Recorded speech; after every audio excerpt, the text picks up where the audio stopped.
We may as well go through it again, Gov, from the start, why you were up there, what happened, and talk us through it if you wouldn't mind. Yeah, I've obviously just sent myself up there. Nah, it was obviously the state of the game. We got the message, or I got the message obviously if they send a couple of numbers behind the footy, I'll go and try equalise with them, and yeah, that's what happened, and got an opportunity to get my hands on it. Did you realise you were playing on even? Did that make you go, oh, I'm a real chance to, yeah, more of a chance than what it would normally be if I was on a player your own size? No, I wasn't worried too much on who I was playing. I was trying to stay focused on the game, and I just watched that footy. I didn't really look around too much on who I was playing on. It was just more of how that footy was coming in, and my main objective was just give it contest. But I ended up getting my hands to it. Did Shuey give you any advice, given that he'd been in the exact same situation? Yeah, he told me it was my turn, so he put a bit of pressure on me. But no, the boys were all pretty calm about it.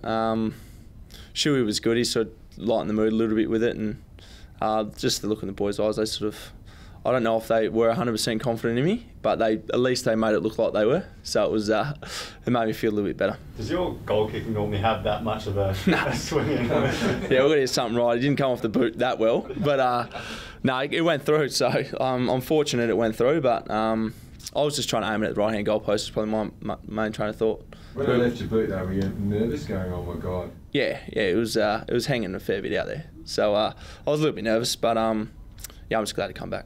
Tell us your emotions right as you were about to kick it, or the build up to it. Obviously, yeah, there was plenty of emotion in it. It was, like I said, once it sort of happened, I wasn't really thinking about too much except the right-hand goalpost, and then obviously come off the boot, didn't come off as sweetly as I'd like.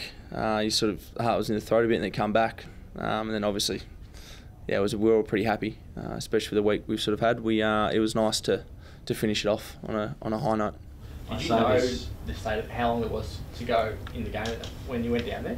Yeah, well, obviously when that siren went, I knew it was the state of the game. But yeah, before that I sort of knew obviously it wasn't long to go. Especially when they start sending numbers behind the footy, you know it's not long to go, and our runners are pretty good at getting the times out to us. Did you get the 4-minute message though? Did you get that? Yeah, I got the 4-minute message. So there was a bit of confusion, yeah, with the 4 minutes and 40 seconds.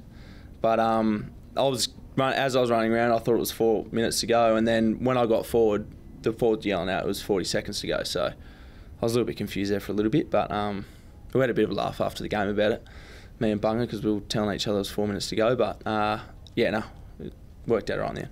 I say this with tongue firmly planted in my cheek, but when you were going through the contract negotiations, did you put in there, if I kick a goal after the siren, you get a bonus? No, not at all. That was the last thing. I play down back most of the time, so I would definitely wouldn't have put that in there.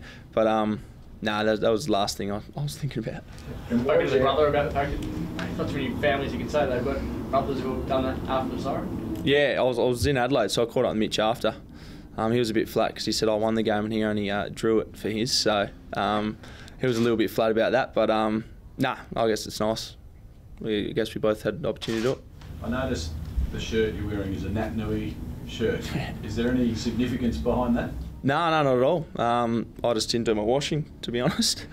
And Nick Nat's one was the only one that sort of fits me, so it's got nothing to do with it, except I was a bit lazy on the washing. After the game, Jimmy Bartell said he reckons Port worked you out for 3 quarters.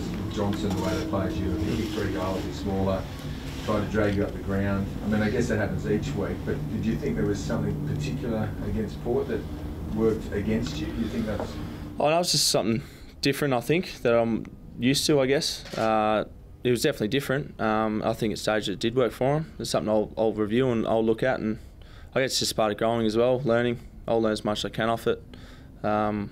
I'm glad in the end we got the result, but yeah, it'd be something I can definitely look at and learn from, for sure, because it was a different look than what I'm sort of normally used to. The game this week places huge importance in terms of top 2. I think if you win, you're pretty much there, and hosting home finals first up. Is that what the whole message will be this week? Oh, we just want to win every week. It's a bit cliche, but we do. We just want to play as good a footy as we can each week to give ourselves the opportunity. Whether it be top 2 or whatever, we're not looking too far into it. We just know we've pretty much got to try and win every week. It's so tight at the moment. Obviously the top 8, the top 4, the top 2, it's all pretty tight. Melbourne, a hard team to judge. I mean, they came over here last year and they got the win, but they've sort of been a bit up and down and they haven't beaten a top 8 team for quite some time. What do you make of them? Yeah, we don't look too much into that sort of top 8, sort of who they've beaten. They've played some good footy. You know, they're a top 8 side themselves. We'll be expecting them to be at their best, which we do with most teams, and their best has been proven all year. So we'll be ready for that and putting our best foot forward for them. We don't look into the top 8 stuff too much, who they've beaten and who they haven't beaten. They're the highest scoring team in the comp. Yeah, exactly. What sort of challenge do they present from a defensive point of view? Yeah, exactly. That defensive side, obviously, that's something we pride ourselves on a little bit as well. We like to think we're a pretty good defensive team as a unit, so we'll try to stop that as much as we can. But I'm sure we'll look further into it throughout the week, and Simo will come up with a few ideas and ways to slow them down a bit. But yeah, they're the number 1 scoring side, so we'll have to try to slow that down as much as we can. Your midfield's obviously missing Nick, and now Gaff, and your forward line's missing Kennedy. The stability of the back line has been a feature of the year. How important has that been, do you think, to the success of the team? I wouldn't put it just down to the backs. I think everyone's had their moments throughout the year. Like you said, we've probably been pretty stable down back. We haven't had too many injuries or interruptions with our sort of back 6 or back 8 sort of boys that we've had going through there. So I think we like to play consistent footy, the whole team. Obviously I'm involved with the backs a little bit more, so we focus on that, just trying to play consistent footy all year and help the team out as much as we can. Yeah, we don't really segregate it too much. We like to think we're a team and a unit, all 3 lines. Yeah, has that stability allowed, obviously under siege early in the game on the weekend, just having the same blokes around there all the time, does that allow you to just have trust and the faith and the knowledge of what everyone's going to do? Yeah, definitely. We got some experience there back line, but we got some young boys there as well.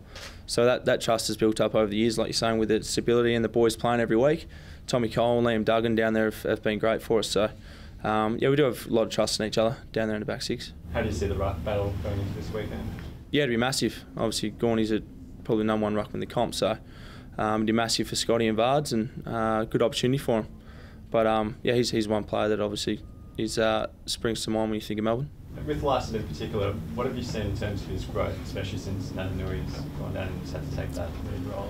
Yeah, he's had a heap of growth. I don't know how many games he's played. He hasn't played a heap, so he's still growing as a player and with his on-field sort of stuff. The more games he plays, I think he's going to learn something every week, and that's what he's done this year. He's getting more opportunity, and I think his aggression in the contest has been really good. That's all you sort of need from your ruckman, is a bit of aggression in the middle. Obviously, Nick definitely brought that, and Scotty's bringing that into his game, and Scotty's probably shown it a lot in patches. Obviously, he can keep working on his consistency. It'll be good for us, I think. Has he been any more vocal? Has he taken on more of a vocal role?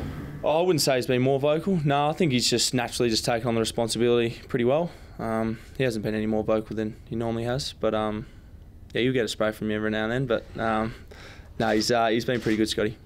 Liam Ryan knock off Michael Walters for that mark, do you think? I hope so.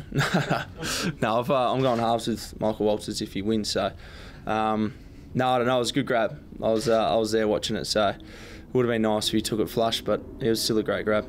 With that Walters grab, I noticed you had a smirk on your face. Is that because you get caught in those situations going, oh God, I'm going to be a mark of the year? Yeah, you can't do much about it. It was a good grab, mate. It was a ripping grab, so yeah, I can't do much about that. Once he's taken a good hang on me, I just sort of laugh it off a little bit. We do radio together as well, so I've got a pretty good relationship with him, but yeah, you just got to laugh those ones off. JK, any chance this week? What, from your point of view, what would he have to do to play this week? Yeah, obviously, it'd be wait until training, I think. I've sort of asked him, he's got to train this week and see how he goes, but cliche again, but it's a week-to-week sort of thing with him, which it is. So I think once he sort of trains this week, we'll get a bit better idea. It's not important. Would you be happy to rest him a little bit, be more conservative with him, so you have got him fresh for finals? Oh, that's not up to me, but I'd love him to play every week.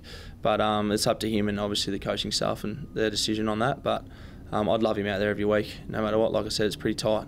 The finish at end of the year, so I'd love him out there. But obviously, it's up to them. We saw Nanainui out there. Did you have a chat to him? How's he feeling?